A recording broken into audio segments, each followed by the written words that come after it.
not controlled like the other ones. Uh-huh. It's not a slave. Okay.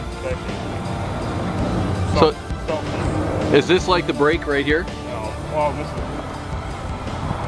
a sleigh, and then you can tune it with this and move it. But then it's also got a miniature caliper up here. Oh. Okay. To lock the bucket in place. So it's actually got one. Oh, so you can actually like tilt it going up if you wanted to or something. If you were crazy enough to. Wow. Okay. Oh yeah. I gotcha.